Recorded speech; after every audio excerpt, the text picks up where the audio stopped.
morning and welcome to Morning Movie News, where things are finally picking up, really in earnest. And I had a number of stories lined up for today, but I'm actually going to push most of them to Monday. Why?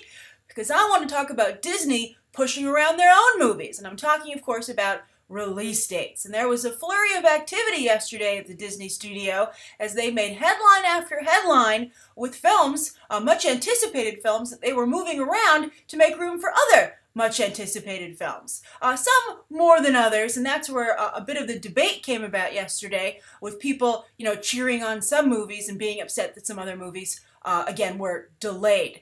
So we're going to talk about, as you can see here, just from the pictures, what a lineup that Disney has, and how they, I think it's very interesting in and of itself that they were able to totally dominate the movie news cycle yesterday with these announcements. A few other movies were able to break through: X-Men Apocalypse, Fast and Furious 8, and again, we'll discuss those on Monday.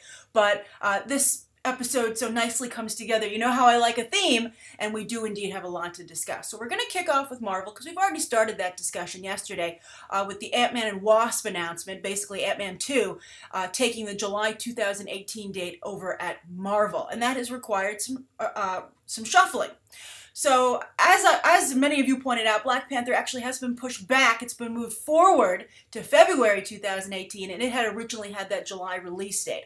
I think that would have been a great release date for Black Panther, African setting, summer movie season, and that release date, as I noted yesterday in my coverage of Ant-Man 2, is a real vote of confidence. So the fact that they feel that Ant-Man 2 can perform there is, I think, great for the Ant-Man team. The fact they don't think that Black Panther can perform there, or not as well as Ant-Man, I think is not a great vote for the Black Panther team, which, to be honest, is still assembling. And then, of course, Captain Marvel was pushed back to 2019. Now, we're going to talk about the importance of the Black Panther and Captain Marvel dates in just a moment, but I would also like to point out that Ant-Man and Wasp trended, I think, very briefly, like blink and you miss it, basically, on Twitter. And I think that's problematic for Marvel, and maybe shows that their vote of confidence is in the wrong place, because when they announced Ta-Nehisi Coates was writing the Black Panther comic, that trended all day. Black Widow trended more than Ant-Man and Wasp, but not as much as Black Panther, and even Captain Marvel was able to trend yesterday more than Ant-Man and Wasp, because people were so upset that she had been delayed yet again. So, very frustrating. Now, let's focus first on Black Panther, and then we'll move to Captain Marvel. Now, Black Panther, some people were trying to slap a happy face on this, and they were like, well, February is Black History Month, so Black Panther's got that going for it. And I have some problems with that, but first, let me just point out that if you are released in February, typically not a great vote of confidence release date for a movie, but some films recently have done quite well in February. For instance, this year, two movies that were released on the exact same day, 50 Shades of Grey and Kingsman: The Secret Service, did amazing box office worldwide. Box office at Marvel would certainly be very happy with if Black Panther were able to deliver. I have it down here. Kingsman: The Secret Service made $412 million worldwide, and 50 Shades of Grey made $569 million worldwide. So again, both February releases, so it can be done. So whoo, that's one less thing to worry about. Now here's my problem. I've said time and time again that these movies, featuring, not a white male lead, need to be, it's very important that they seem inclusive, right? All inclusive. Like, this movie is for everyone. And let's loop in Captain Marvel now. Somebody pointed out to me in the comment section, so thank you to that BTT viewer yesterday, I just saw it this morning, that while Black Panther comes out during Black History Month in 2018, Captain Marvel actually comes out, get this, it's kind of barfy, on International Women's Day in 2019, right? So March 8th in 2019 is International Women's Day during International Women's Month. And I can't speak obviously for the Black community and how they feel about Black Panther coming out during Black History Month, but I really have a problem with Captain Marvel coming out on International Women's Day. Like, you know what? This isn't a pity movie, or Hollywood and Marvel aren't doing me a favor. Captain Marvel is an awesome character that everybody should be excited about, right? This isn't like, oh, it's one for the women. All right, ladies, go see your movie and then stop complaining about it because we made you one. I think that this makes Wasp an even better, prospect for women in Marvel movies, because, as people pointed out, she's the first female character from Marvel to be in the title of a Marvel movie.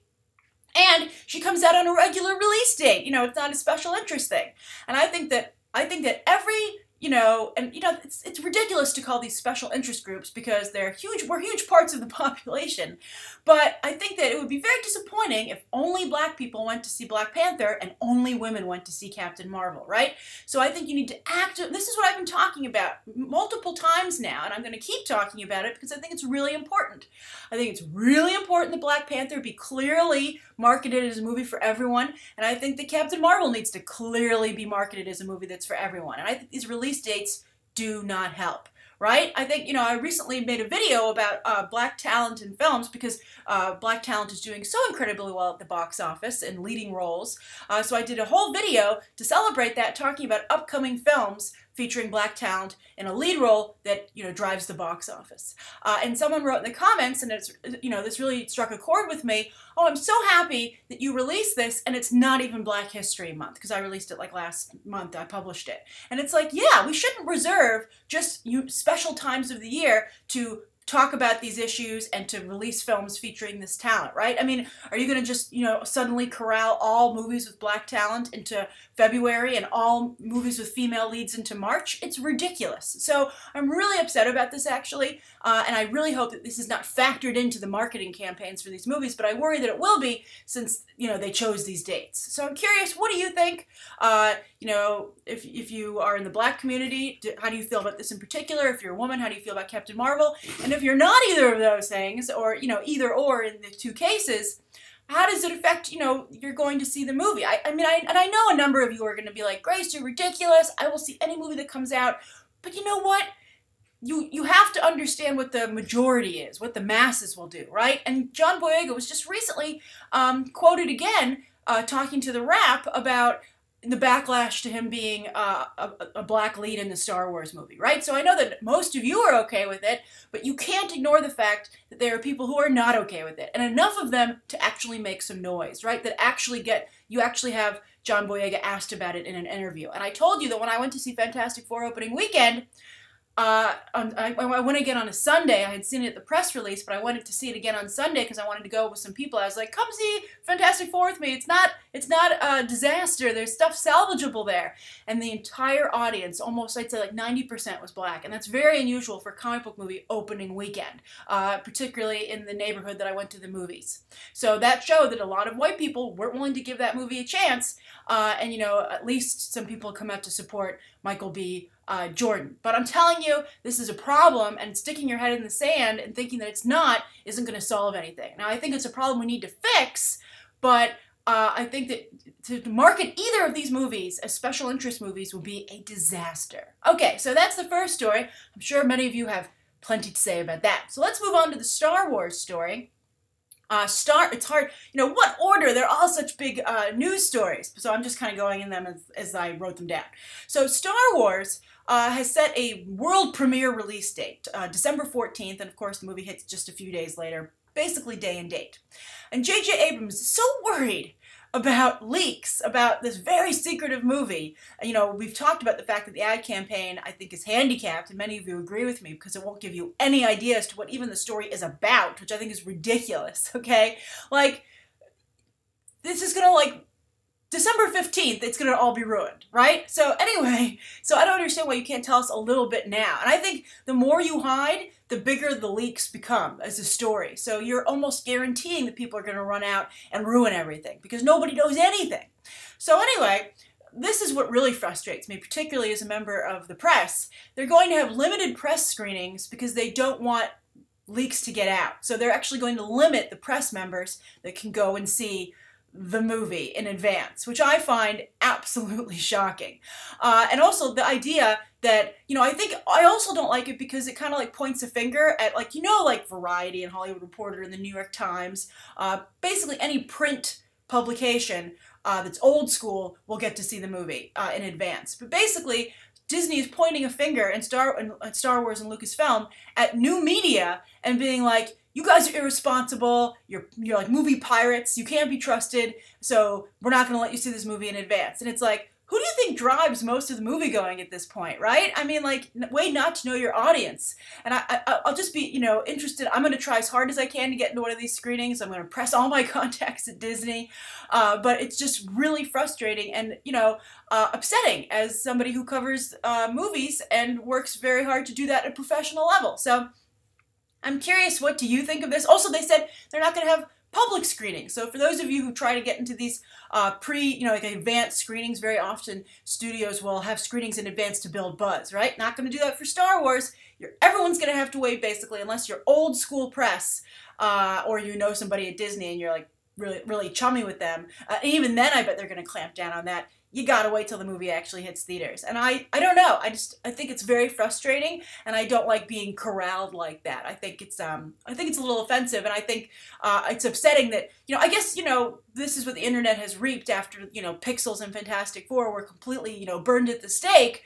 And I just think it's something to think about, that this is the repercussion of that. So I think it's frustrating, and I'll be curious to see how it affects the coverage of the film.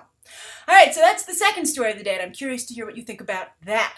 Now let's go on to Disney at large, and they set a number of release dates, and they shuffled some Pixar movies, and they clamped down a bunch of release dates for untitled projects, which is getting frustrating. The release date discussion is getting frustrating because, nothing is ever forget set in stone, not even really set in sand. Like, these things move like crazy, and I think it's really frustrating and hard to keep up at this point. So, but Disney locked down a number of release dates. But what really made headlines is that Toy Story 4 has been pushed back, and so has The Incredibles, and Cars 3 has been moved up. So Cars 3 is now hitting theaters, I have the list here, in June 2017. Toy Story 4 is hitting in June 2018, and The Incredibles 2 is coming out June 2019. Very close, basically around Captain Marvel's time. And that'll be interesting as well, to have both, Ms. Incredible, aka Elastigirl, and whatever they do with Violet at the same time as you have Captain Marvel, all very female-friendly superhero characters. But anyway, I thought it was funny. Someone tweeted me, I think it was Sean O'Brien, and said, well, why I want Incredibles next year. Why do I think it's ridiculous to not even to push it back, but not to move it forward. And I think animation's tricky because it takes so long to make these movies, right? So I think that as much as we would like to have The Incredibles 2 earlier, I think what this says to me, I think The Incredibles 2, Disney Pixar realizes it's in their best interest to get it out as soon as humanly possible. So if the fact The Incredibles 2 is pushed back, and Toy Story 4 most likely means to me that those movies aren't ready, and Pixar is trying to make sure that they don't release them at the, handicapping the movies themselves in terms of quality. So I think all of us would agree, please do that. We don't want those movies to be bad. So there was quite a bit of talk about Pixar. But I also want to talk, so I'm curious what you think of that, about the release date shuffle there, and if, are you upset about Toy Story 4 and Incredibles 2 being moved back, or do you agree with me that it's, obviously if Pixar, Disney moved them back, it's for a reason. Now the other thing is that Disney took a lot of dates for fairy tales, a lot of dates for fairy tales. They took December 22nd, 2017 for a Disney fairy tale. I think that's what they mean by live action fairy tales. And that's interesting because in, I believe, February 2017, you have Beauty and the Beast coming out. So that's already going to be a 2 fairy tale year then. And they also reserved November 2018 for a fairy tale. And then they have, let's see here, March 2019 for a fairy tale. That's the very same month as Captain Marvel. So I think having a Disney live-action fairy tale and Captain Marvel in the same month is ridiculous because it waters down, I think I want everyone to go and see it, but let's not kid ourselves. It's important that women go, and I think you're going to be eating into your exact same audience. And then they have another one set for November 8th, 2019, so 2 Novembers in a row. Then they've got, let's see here, a Disney Toon Studios movie set for April 12th, 2019. Disney Toon does the Planes movies, for instance. So I think that's interesting that Disney Toon is even getting on the release schedule. I guess that means maybe we're getting a Planes 3. And then Pixar has 2 2020 dates. March 13th, 2020 and June 19th, 2020. So Disney is having trouble competing just with itself, forget other studios. Although maybe Disney would argue other studios, there's not going to be any room for them, and you should just go and see Disney movies. So I'm curious, what do you think of all these release dates? What do you think of, the movie news media covering release dates to such an extent these days? Are you getting tired of it, or can you not get enough of it? And what do you think of the choices that Disney has made? All right, so those are the 3 stories of the day. Let's get to the viewer question, which is very interesting. This is from Jessie Rogers. And Jessie says, "Hi, Grace. I love tuning in every morning from England. Hello, 5 hours ahead. So good afternoon or good evening. I've got a question. At university, we're just starting to prepare for our final year grad films." Oh, that's awesome. I tweeted the other day, I think like a week ago, that I love hearing from BTT viewers who are either studying film or considering getting into film. And when you say the BTT has influenced that decision, I'm just so proud and honored, and I think that's just really amazing. And I hope this show is helpful to you in, navigating those choppy waters. Very choppy. So Jessie says, and I was wondering, what sort of short films do you think it would make a good stepping stone towards making a blockbuster in the real world? I'm a BA costume for screen student, but I hope to become a producer someday. Thanks for reading this, Jessie. Smiley face. My pleasure, Jessie. Great question. And let me give a couple of different answers here, because I think there's a different answer for different jobs. So you want to be a producer, so that's a different answer. If you want to be a director of a blockbuster, that's tough. That's really tough.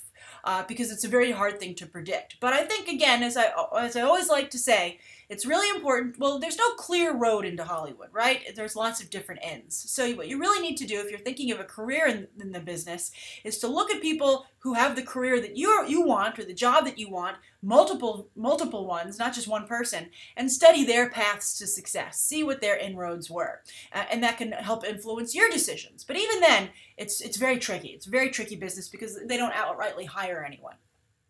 So if you want to be a director and you want to make a blockbuster, look at the popular thing going on right now where they take directors of these small movies that get a lot of critical praise and have like a little bit of a genre element to them, and they pick them and they graduate them to a big blockbuster, right? Colin Trevorrow, he made a movie, I forget the name of it, Safety Not Guaranteed, and that had some time travel aspects to it, right? And then Gareth Edwards made the monster movie, like in Mexico, and so that of course had monsters in it, right? Josh Trank made Chronicle, which was about kids with obviously superpowers, and then he went on killed his career, but whatever. Nevertheless, you can see, I think you're seeing a pattern developing here.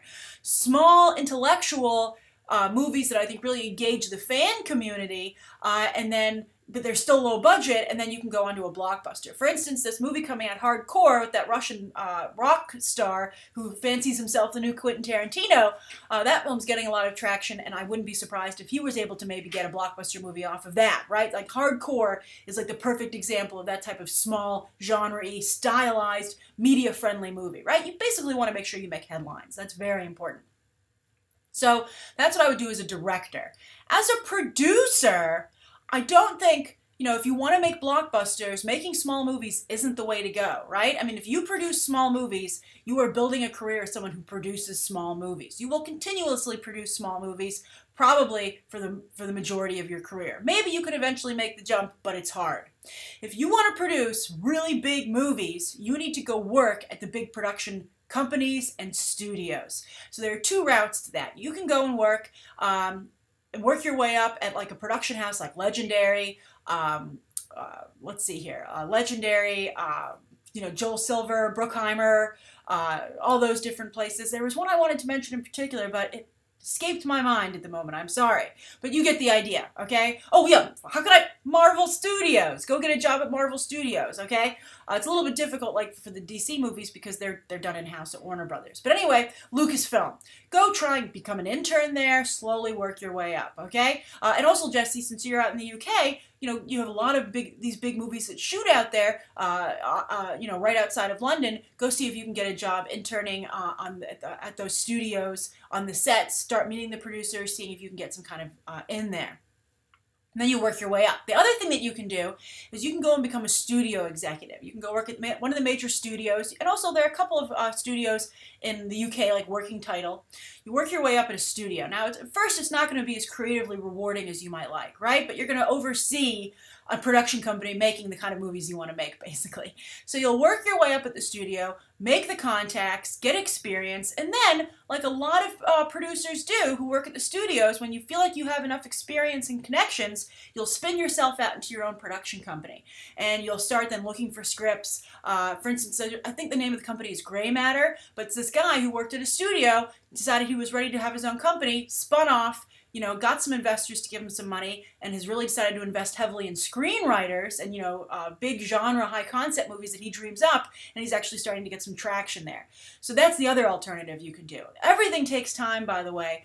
You know, you will not see any wanted ads saying, you know, wanted, producer of big blockbusters. That's just not how the business works. So those are the two routes I can say, Jesse, for a producer. Okay, again, work your way up, you know, within a production company. You're starting out as an intern, then an associate producer, you know, and then you want to be a co-producer. You might have to start out in development. That's another route at these production companies. Go work in development, then you can eventually make the jump to producer. Or you can go to a studio. It's not particularly as rewarding off the bat, but a lot of really successful producers came from the studios, like Scott Rudin. I think Joel Silver might have come from the studios. This Gray Matter guy I just mentioned. You know, let's see here, a couple other people. If you go, I think Dino De Laurentiis might have come from. I think that's the right name.